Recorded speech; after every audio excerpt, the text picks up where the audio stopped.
जंगलपुर का जंगल हरियाली से भरपूर था, मगर उस जंगल में सबसे अनोखा था एक छोटा सा हाथी, गप्पू। गप्पू का रंग हल्का नीला था, उसके कान थोड़े बड़े थे और उसकी सूंड थोड़ी टेढ़ी। वो औरों से छोटा जरूर था, मगर उसका मन बहुत बड़ा था, बिल्कुल आसमान की तरह। गप्पू को दुनिया को जानने का जुनून था। वह पेड़ों से पूछता, तुम्हारे पत्ते झड़ते क्यों हैं? हवा से पूछता, तू कहां कहां घूमती है? और तारों को देखता तो कहता, क्या तुम मुझसे भी बातें कर सकते हो? हर कोई उसके सवालों से चिढ़ जाता, पर उसकी मासूमियत देखकर मुस्कुरा भी देता। एक दिन गप्पू जंगल के पुराने तालाब पर खेलने गया। वहीं उसे मिला एक बहुत ही बूढ़ा कछुआ, जिसकी पीठ पर घास उगाई थी और जिसकी आंखों में हजारों कहानियां तैरती थी। उसका नाम था भोलू दादा। गप्पू ने उसे देखा और बोल पड़ा, दादा, क्या आप मुझे बताओगे कि यह दुनिया इतनी रहस्यमय क्यों है? भोलू दादा ने मुस्कुराते हुए गप्पू की तरफ देखा और धीरे से कहा, अगर तुम्हें सच में दुनिया को जानना है तो तुम्हें जाना होगा वहां जहां कोई नहीं जाता। गप्पू ने आंखें चौड़ी कर ली। कहां? भोलू दादा ने इशारे से उत्तर की ओर दिखाया। एक पुराना पेड़ है जो बोलता है। उसे सब भूल चुके हैं, लेकिन वो अब भी वहीं है। कहते हैं वो हर 100 साल में सिर्फ एक सवाल करने वाले को जवाब देता है। गप्पू के दिल में जैसे कोई आग लग गई हो। वो रात भर सो नहीं पाया। अगली सुबह सूरज की पहली किरण के साथ ही वह निकल पड़ा, अकेले, लेकिन दिल में हिम्मत भरी हुई। रास्ता आसान नहीं था। उसे सबसे पहले पार करनी पड़ी काली चट्टानों वाली घाटी, जहां हर कदम पर फिसलन थी। वहां उसकी सूंड फंसी, लेकिन उसने मुस्कुराकर खुद को खींच लिया। फिर आया कांटों से भरा मैदान। वहां उसके पैरों में छोटे छोटे घाव हुए, पर उसने हिम्मत नहीं हारी। एक सूखी नदी पार करते समय उसकी मुलाकात एक भूखी लोमड़ी से हुई, जिसका नाम था झपकली। उसकी आंखों में चालाकी थी, लेकिन चेहरा थका हुआ। कहां जा रहे हो छोटे हाथी? उसने पूछा। गप्पू ने सारी बात बता दी। बोलता, पेड़, रहस्य, ज्ञान। झपकली सोच में पड़ गई। अगर ये पेड़ सच में बोलता है तो मुझे भी जाना चाहिए।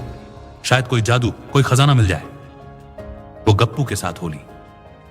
कुछ दूर चलने के बाद एक पुरानी घनेरी पेड़ की डाली पर उन्हें मिला एक विचित्र उल्लू, जिसकी आंखें इतनी बड़ी थीं मानो सब कुछ देख लेती हो।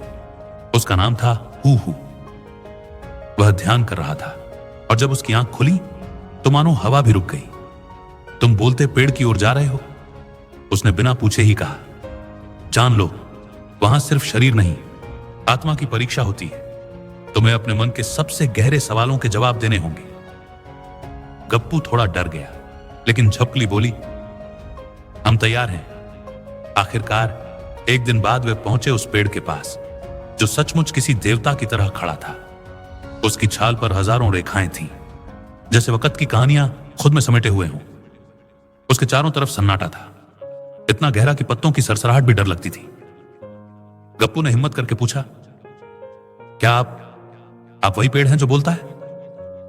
कुछ देर खामोशी रही। फिर जमीन थोड़ी कांपी और एक भारी गरजती हुई आवाज हवा में गूंज उठी।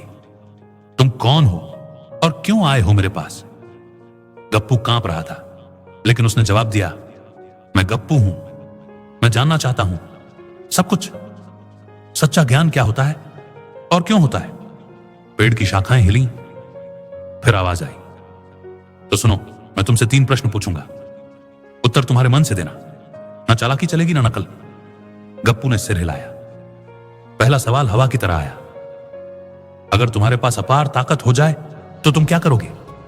झपकली बोल पड़ी, मैं सबसे ऊपर बन जाऊंगी, कोई मुझे रोक नहीं पाएगा। गप्पू चुप रहा, फिर बोला, अगर मेरे पास ताकत हो तो मैं अपने से छोटे, कमजोर और डरे हुए दोस्तों की मदद करूंगा, ताकि वो भी खुद पर भरोसा कर सके। पेड़ की जड़ें हल्की रोशनी से चमक उठी। फिर दूसरी आवाज आई, थोड़ी धीमी लेकिन गूंजती हुई, अगर कोई तुम्हारा अपमान करे तो क्या करोगे? झपकली गुस्से में बोली, मैं उसे मजा चखा दूंगी। कोई मेरे साथ ऐसा कैसे कर सकता है? गप्पू ने पेड़ की ओर देखा, फिर अपनी सूंड को धीरे से जमीन पर रखा। अगर मैंने कोई गलती की हो तो माफी मांगूंगा, और अगर दूसरा गलत है तो कोशिश करूंगा कि वो समझ सके, बिना लड़ाई के। अब पेड़ के चारों ओर हवा मीठी हो गई थी। फिर आखिरी प्रश्न आया, इतना शांत कि सुनना मुश्किल था। सच्चा ज्ञान क्या होता है? गप्पू ने लंबी सांस ली और बोला, सच्चा ज्ञान वो होता है जिसे जानकर कोई घमंड नहीं करता, जिससे कोई रोता हुआ मुस्कुरा उठे, जो अकेले नहीं सबके साथ काम आए। अब पेड़ पूरी तरह सुनहरा हो गया, उसकी छाल से फूल झड़ने लगे, हर शाखा से जैसे कोई संगीत निकल रहा था। पेड़ बोला, तुमने जो सीखा है उसे दूसरों को देना, यही असली खजाना है। फिर पेड़ ने अपना सबसे बड़ा रहस्य खोला। वो पेड़ सिर्फ ज्ञान नहीं देता था, वो किसी सच्चे दिल वाले को नया जीवन उद्देश्य देता था। गप्पू की आंखों से आंसू बह रहे थे। झपकली कुछ नहीं बोली, बस एक लंबी सांस ली और उसके चेहरे पर पहली बार मासूम मुस्कान आई। जब दोनों लौटे, जंगल बदला हुआ था। अब जानवर सिर्फ खेलते नहीं थे, सीखते भी थे। गप्पू अब सिर्फ सवाल नहीं करता था, अब वो जवाब भी देता था। उसे अब सब गप्पू मास्टर कहते थे। पर वो जब भी खुद को अकेला पाता, पेड़ों से पूछता, तुम अब भी मुझसे बातें करते हो ना? और कहीं ना कहीं हवा में एक धीमी सी आवाज आती, हाँ गप्पू, हम अब भी बोलते हैं, तुम्हारे जैसे दिलों से। सच्चा ज्ञान वही है जो दूसरों की भलाई के लिए काम आए। जब हम अपनी ताकत और समझदारी को दूसरों की मदद में लगाते हैं, तभी हम वास्तव में बड़े बनते हैं। गुस्सा और लड़ाई से कुछ हल नहीं होता, समझदारी और माफी से रिश्ते मजबूत होते हैं। और सबसे जरूरी बात, सीखना और सवाल पूछना अच्छा है, लेकिन जो सीखा है उसे बांटना उससे भी बड़ा काम है। और इस तरह गोलू हाथी बन गया, जंगल का सबसे प्यारा और समझदार दोस्त, जिसने सीखा कि असली ताकत दूसरों की मदद में होती है और सच्चा ज्ञान वही होता है जो सबके काम आए। तो बच्चों, याद रखो, सवाल पूछना बहुत अच्छा है, लेकिन जो सीखा है उसे दिल से अपनाना और दूसरों को सिखाना उससे भी ज्यादा जरूरी है। अगर आपको गोलू की यह जादुई कहानी पसंद आई हो तो हंसते रहो, सीखते रहो और हमें कमेंट में बताओ कि अगली कहानी किसके बारे में सुनना चाहते हो। धन्यवाद बच्चों, मिलते हैं अगली मजेदार कहानी में।